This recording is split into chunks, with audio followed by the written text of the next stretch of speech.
All right, so here are some examples of finding unit rates. So we can look at these numbers and decide, okay, well, this is how I start the problem or start the equation. But remember, a unit rate means we want to find it in accordance to 1. So some number over 1. Typically, when we're dealing with unit rates, we're going to have the price of something or the cost amount on top per item on the bottom.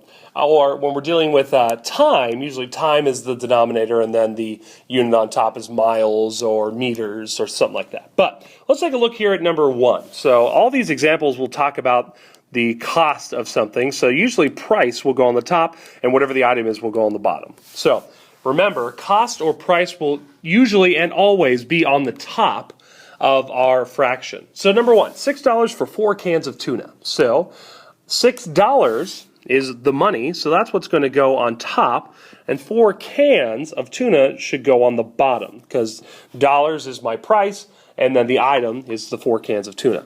So 6 over 4. Now, of course, when we deal with fractions, we always teach our students to try to reduce it to its lowest terms. So we can make this 3 over 2, and we get that by dividing both sides by 2, and that's going to give us 3 over 2.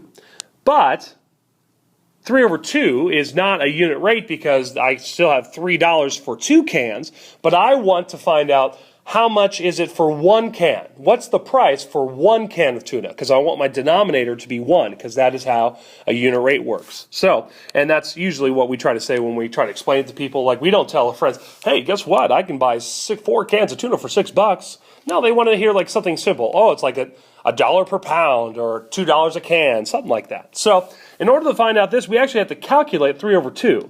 So we could do it the long way, or if you have a calculator, you can find it. It's going to give you 1.5. Now, 1.5 is over 1. So whenever you do a calculation on a calculator and you get like a decimal or something like that, it's technically being divided by 1, meaning, like, remember when we're solving, the 1 can be invisible. Like when we divide 15 over 5, it becomes 3 over 1. We don't write 3 over 1, we just write 3. But when we're dealing with unit rates, the denominator is actually really important because it represents something. So it's not just $1.50, but it's $1.50 for what? $1.50 per can of tuna. So we actually have to write this fraction now as something we can talk about in regular life. So 1.5 over 1, the way we should write it is $1.50 per 1 can of tuna. So, kind of wrapped up a whole bunch of stuff there in kind of one problem, but we'll go a little quicker as we go through these next ones. So, 9 chocolate bars cost $10, okay? $10 is my price, that's what's going to go on top, and I paid $10 for 9 chocolate bars. So, it's going to be $10 over 9 bars. All right, so I actually can't reduce 10 over 9, so I just plug into a calculator or do it the long way, and I'm going to get 1.11. Okay, so 1.11 over 1, but how do we say that in real life? It would be, well, in this scenario, $1.11 per 1 chocolate bar. Okay, all right, number 3. So 4 calculators cost $190. Again, I see price, that's what's going to go on the top, and I paid $190 for 4 calculators. Okay, so we could reduce this fraction by 2, but again, the ultimate goal is that we wanted to get to be a fraction over 1.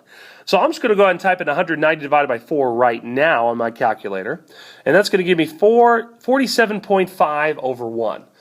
And remember, what do we want to make this sound relatable, or like how can we say it in a sentence? So that's going to be $47.50 per calculator, or for 1 calculator.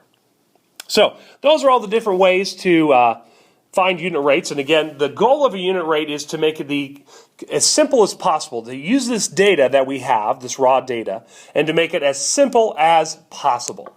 So that's the way that unit rates work, and there you go.